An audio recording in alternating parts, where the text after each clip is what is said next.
नमस्कार दोस्तों, स्वागत है आप सबका राइस स्मार्ट के यूट्यूब चैनल में। मैं हिमांशु यादव हाजिर हूं लेकर आज एक बहुत ही प्यारा खूबसूरत सा टॉपिक। अक्सर चर्चा में रहता है, बहुत सारे क्वेश्चन आपके एग्जाम में पूछे जाते हैं कि आखिर संयुक्त बैठक होती क्या है, ज्वाइंट सिटिंग किसे कहते हैं। इस पर चर्चा करेंगे और आज की क्लास में हम जानेंगे संयुक्त बैठक से संबंधित कि इसकी अध्यक्षता कौन करते हैं, प्रावधान क्या क्या है, और साथ ही साथ जानेंगे कि इसमें मतदान का तरीका क्या होता है। मतदान के अलावा हम देखेंगे शक्तियां किसके पास ज्यादा है, लोकसभा अथवा राज्यसभा के पास, और संयुक्त बैठक क्यों की जाती है, उसका रीजन क्या है, और अब तक कितनी बार संयुक्त बैठक की जा चुकी है। तो परेशान मत होइए, जुड़ जाइए मेरे साथ, यानी कि राइस स्मार्ट हिमांशु यादव के साथ आज की क्लास में आइएगा। चलते हैं, वीडियो पसंद आए तो प्लीज लाइक जरूर करें और साथ ही साथ पूरा वीडियो देखें। कंप्लीट पैकेज है। किसी भी एग्जाम की अगर आप तैयारी कर रहे हो या जनरल नॉलेज के लिए देखना चाहते हो तो कोई टेंशन नहीं है। चलिएगा, हम पहले बात क्या करेंगे आज कि आखिर ये जो संयुक्त बैठक है इसका कॉन्सेप्ट किस देश से लिया गया है, और इसके बारे में कुछ बेसिक जो इंफॉर्मेशन है वो मैं पहले आपको दे देता हूं। देखो, याद रखो, ये जो हमारा संयुक्त बैठक है आर्टिकल नंबर 108 के तहत किया जाता है। क्यों होता है, इस पर चर्चा आज इस जगह पर हम कर लेते हैं। सबसे पहला जो यहां पे बेटा क्वेश्चन है कि आखिर संयुक्त बैठक क्यों होती है, किस लिए की जाती है। तो चलिएगा हम बात कर लेते हैं संयुक्त बैठक। देखो, जैसे मान लीजिएगा कि हमारे देश में एक है बेटा लोकसभा और एक होती है राज्यसभा। अगर लोकसभा ने कोई बिल पास करके भेजा है राज्यसभा के पास और राज्यसभा उस पर क्या करे, इस पर निर्णय लेने में देरी कर दे। क्या कर दे, इस पर निर्णय लेने में देरी कर दे। निर्णय लेने में देरी का मतलब क्या हुआ कि 6 माह हो चुके हैं और अब तक राज्यसभा में यह प्रस्ताव प्रस्तुत नहीं किया गया, या फिर ऐसा हो जाए कि राज्यसभा इसको देखने से मना कर दे या इसमें कोई संशोधन कर दे। क्या कर दे, इसमें कोई संशोधन करे और उस संशोधन को लोकसभा मानने से मना कर दे कि हम इस बात को नहीं मानते, ये आपका सही नहीं है। कुल मिलाके अगर लोकसभा और राज्यसभा में क्या हो जाए बेटा, गतिरोध उत्पन्न हो जाए। गतिरोध का मतलब क्या होता है कि हमारी बात तुम नहीं मान रहे हो, तुम्हारी बात हम नहीं मान रहे हैं। मैंने यहां पे एग्जाम्पल के लिए लिखा है लोकसभा पहले राज्यसभा को बाद में, इसका जस्ट अपोजिट भी हो सकता है। लोकसभा भी प्रस्ताव भेजता है तो राज्यसभा भी किसी प्रस्ताव को भेज सकता है, इसमें कोई टेंशन की बात नहीं है। दोनों के लिए सेम कॉन्सेप्ट होंगे। मैंने एक प्रस्ताव बनाया, उनको रिकमेंड किया, उन्होंने इस बात को मानने से मना कर दिया, तो अब हम दोनों की संयुक्त बैठक होगी, एक साथ संयुक्त बैठक की जाएगी। अब इसके बारे में कुछ और, आखिर ये जो संयुक्त बैठक है इसका जो डिजाइन है, यानी कि इसका जो प्रावधान है, उस पर थोड़ी सी चर्चा करेंगे कि संयुक्त बैठक में क्या भाई, संयुक्त बैठक में इसका प्रावधान किस देश से लिया गया, किस जगह पर है। तो आइएगा दिखाता हूं आपको। दरअसल याद रखेंगे, संयुक्त बैठक बेटा किस देश से ली गई है, संयुक्त बैठक ली गई है ऑस्ट्रेलिया से। कहां से ली गई है, ऑस्ट्रेलिया से ज्वाइंट सिटिंग का कॉन्सेप्ट लिया गया है बेटा, और यह प्रावधान हमारे आर्टिकल में है, हमारे संविधान में है। आर्टिकल नंबर 108 संयुक्त बैठक की चर्चा करता है कि संयुक्त बैठक की जाएगी। मैं आपको यहीं पर बता दूं, संयुक्त बैठक के लिए बुलाने का अधिकार, मतलब संयुक्त बैठक कब होगी, बुलाने का जो अधिकार है वो किसके पास है, वो अधिकार है हमारे देश के प्रेसिडेंट के पास। राष्ट्रपति घोषणा करेंगे कि परसों नरसों जिस दिन, इस दिन होगी संयुक्त बैठक, और ये जो संयुक्त बैठक होगी जब प्रेसिडेंट बुलाएंगे तो ये होगी किसकी, लोकसभा प्लस लोकसभा एंड साथ में राज्यसभा, दोनों के सदस्य एक साथ मिलकर डिसीजन लेंगे। खास बात जो आपको याद रखनी है, राज्यों में संयुक्त बैठक नहीं होती, राज्य में नहीं है कोई प्रावधान, केवल केंद्र में है, और लोकसभा और राज्यसभा दोनों मिलकर बैठक करती है। और आपको यहीं पर जानना जरूरी है कि किन पर होगा, साधारण विधेयक पर।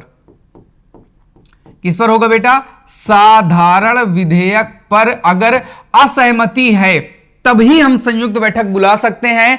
कहां नहीं बुला सकते हैं, तो आपको मैं यहां पे बता देता हूं कि संयुक्त बैठक बेटा राज्य में नहीं होती है, संयुक्त बैठक हमारे संविधान संशोधन में भी क्या है, नहीं होती है। केवल ऐसी नियम, हाँ, राष्ट्रपति को हटाने का प्रस्ताव हो वहां भी संयुक्त बैठक नहीं होगी।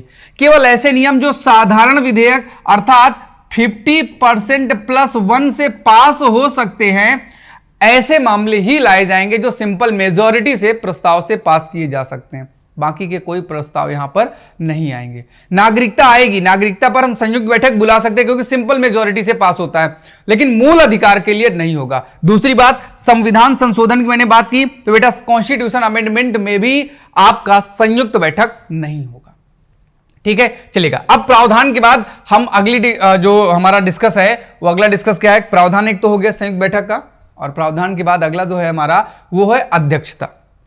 बुलाने का काम, समन जारी किया जाएगा कि आपको कल बैठक में आना है, और समन जारी कौन करेंगे, प्रेसिडेंट महोदय। बुलाने का काम किसके पास है, तो बुलाना है प्रेसिडेंट को। लेकिन आपसे जो क्वेश्चन पूछा जाता है बहुत इंपॉर्टेंट क्वेश्चन है, बुला तो लिया राष्ट्रपति ने, लेकिन अध्यक्ष कौन होंगे। जब दोनों के सदन आ जाएंगे, लोकसभा के सदस्य भी आ गए, राज्यसभा के भी सदस्य आ गए, तो अब इस पीठासीन अधिकारी कुर्सी में कौन बैठेगा, सदन को कौन चलाएगा, डिबेट डिस्कशन जो होगा वो किसके माध्यम से किया जाएगा। तो बताया गया कि यह डिबेट और डिस्कशन पहले नंबर पर आएंगे लोकसभा के अध्यक्ष, स्पीकर ऑफ लोकसभा। अगर किसी कारण से बीच में लोकसभा अध्यक्ष को उठ के जाना पड़ा या लोकसभा अध्यक्ष मौजूद नहीं है, नहीं आ पाएंगे, तब इनके बाद जो दूसरा नंबर आता है वो आता है लोकसभा के उपाध्यक्ष का। उपाध्यक्ष मतलब डिप्टी स्पीकर ऑफ लोकसभा सदन की कार्यवाही को संचालित करेंगे। क्वेश्चन क्या आता है कि अगर लोकसभा के अध्यक्ष और उपाध्यक्ष अनुपस्थित हैं तो सदन का संचालन कौन करेगा। तो उसके लिए आपको यहां पर थोड़ा सा ध्यान देना पड़ेगा। अगर ये दोनों मौजूद नहीं हैं तो आपके दिमाग में आ रहा होगा फिर सर जी फिर राज्यसभा के अध्यक्ष को बुला देते, तो नहीं, राज्यसभा के अध्यक्ष को आप नहीं बुलाएंगे। आपको यहां पर राज्यसभा के उपसभापति को बुलाना है। किसको बुलाना है, उपसभापति को, अर्थात सभापति को क्यों नहीं, क्योंकि सभापति एक सांसद नहीं होते हैं और वह संयुक्त बैठक में पार्टिसिपेट भी नहीं करते हैं। संयुक्त बैठक में केवल सांसद आते हैं और ये सांसद लोकसभा और राज्यसभा के निर्वाचित या मनोनीत सभी होते हैं। लेकिन हमारे उपराष्ट्रपति ना ही कोई सांसद हैं, इस वजह से वो संयुक्त बैठक में भी नहीं आते हैं, तो वह अध्यक्षता भी नहीं करते। अगर ये भी मौजूद नहीं है तब फिर जो वरिष्ठतम सदस्य हैं उनकी वहां पर क्या की जाएगी, किसी एक व्यक्ति को सदन के संचालन का कार्यभार सौंपा जाएगा। तो आपसे यह क्वेश्चन बहुत बार पूछा जा चुका है और इस सीरीज में इंपॉर्टेंट क्वेश्चन में यह भी अपना एक स्थान रखता है। तो ठीक है, कोई बात नहीं, अभी आपको समझ में आ गया अध्यक्षता कौन करेगा, मतलब इस मीटिंग को चलाएगा कौन। और अब आगे हम बात करते हैं अगले प्रावधान पर, यानी कि अगली बात जो आपको इसके लिए जाननी है, जो हमने पूरा एक सिस्टम बनाया है कि इसमें शक्ति किसके पास होगी। चलिएगा मैं आपको समझाता हूं। मैंने कहा कि मान लीजिएगा कोई एक कानून है वो लोकसभा से पास होकर राज्यसभा आया और राज्यसभा ने इसको पास नहीं किया, और अब यहां पर हो जाए संयुक्त बैठक कि अब हम दोनों को मिलाएंगे। तो देखो मैंने आपको बताया कि संयुक्त बैठक में जो कानून बनाए जाते हैं वे साधारण बहुमत के बनाए जाते हैं, साधारण बहुमत से जो पास हो जाए। साधारण बहुमत का मतलब क्या होता है, प्रेजेंट एंड वोटिंग का 50% प्लस 1, अर्थात जो लोग उपस्थित हैं, जो मतदान कर रहे हैं, उनके आधे से ज्यादा लोगों का समर्थन होना चाहिए। तो चलिएगा कोई बात नहीं, राज्यसभा ने अगर मना कर दिया तो संयुक्त बैठक होगी। संयुक्त बैठक में लोकसभा प्लस राज्यसभा, अब दोनों के सदस्य, लोकसभा के सदस्य कितने हैं 543, राज्यसभा के सदस्य कितने हैं 245, टोटल सदस्य कितने हो गए 5 3 8 4 4 8, अरे वाह, और 5 2 7, 788 टोटल सांसद हो गए। 788 सही है ना, गलत तो नहीं जोड़ दिया ना, 5 3 8 4 4 8 ठीक है, सही है। अभी 788 लोग हो गए। अब जैसे ही यह सदन ने कार्यवाही शुरू की तो एक तो आपके अध्यक्ष महोदय हो गए, फिर भी हम इसको यही मानकर चलते हैं यह संख्या है टोटल। इन सभी लोगों को सूचना दी गई कि भैया कल आ जाना, कल संयुक्त बैठक होगी। लेकिन आए कितने, इसमें से आए केवल 500 लोग। जो लोग इस कमरे में बैठक में आए उनकी संख्या थी मात्र 500। अब इन 500 में से इनमें भी राज्यसभा के सदस्य आए मात्र 100 और लोकसभा के सदस्य आ गए 400।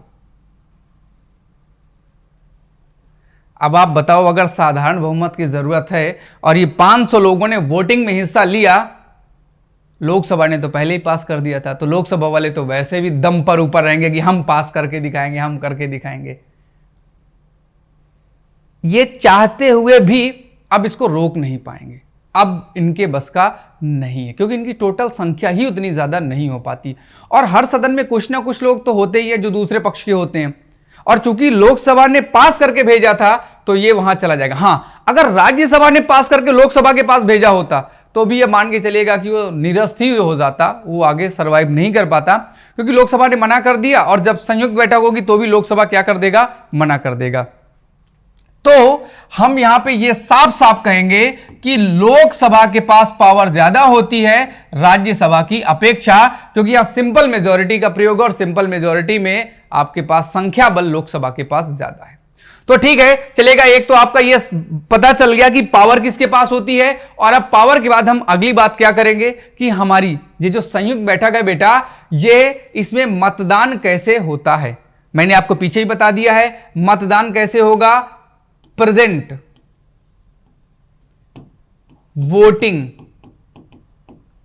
का 50% प्लस 1। इसका मतलब क्या है, मान लीजिएगा सदन की जब शुरुआत हुई तो उस समय संख्या थी 500, लेकिन वोटिंग के समय संख्या बची केवल 400, तो हमें 400 का 50% निकालना है और उससे एक ज्यादा करना है, अर्थात 201 से मतलब है सुबह 500 आए थे, 700 आए थे, 40 आए थे, इससे कोई मतलब नहीं है।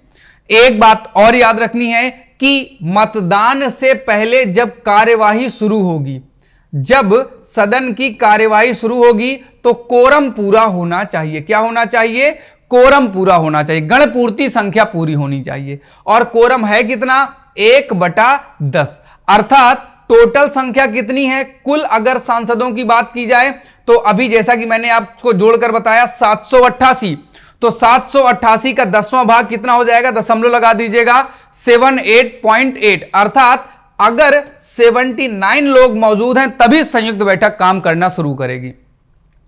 सुबह सुबह केवल 80-90 लोग आ जाएं और उनमें से 41-42 लोग हां कह दें तो भी यह प्रस्ताव पास हो जाएगा, राज्यसभा वाले आए या ना आए। तो यह पावर है मतदान की, वोटिंग की यह पावर होती है। अब मतदान हो गया, तो मतदान के बाद हमें यह जानना है कि अब तक हमारे देश में जो संयुक्त बैठकें हुई हैं उनसे कितने ज्यादा कानून बनाए जा चुके हैं, कौन कौन से कानून बनाए गए। अब तक 3 कानून बनाए जा चुके हैं। कौन कौन से कानून बनाए जा चुके हैं, एक दहेज निषेध, यानी कि दहेज लेना अपराध, डाउरी से रिलेटेड था, साल था 1961, प्रधानमंत्री थे पंडित जी जवाहर जी लाल जी नेहरू। और दूसरा जो था बैंकिंग सेवा आयोग, यानी कि बैंक से संबंधित था, और इस समय प्रधानमंत्री थे आपके मोरारजी देसाई। और तीसरा आतंकवाद निवारण विधेयक 2002, और इस समय आपके प्रधानमंत्री होते हैं माननीय अटल बिहारी वाजपेयी जी। तो अब तक बेटा 3 बार संयुक्त बैठकें की जा चुकी हैं। उम्मीद करता हूं कि आपको अब इससे रिलेटेड कोई क्वेश्चन छूटने वाला नहीं है। तो चलिएगा, फिर मिलेंगे एक नए वीडियो में नई बातों के साथ। फिलहाल अभी के लिए मुझे इजाजत दीजिएगा। Thank you, tata bye bye and take care.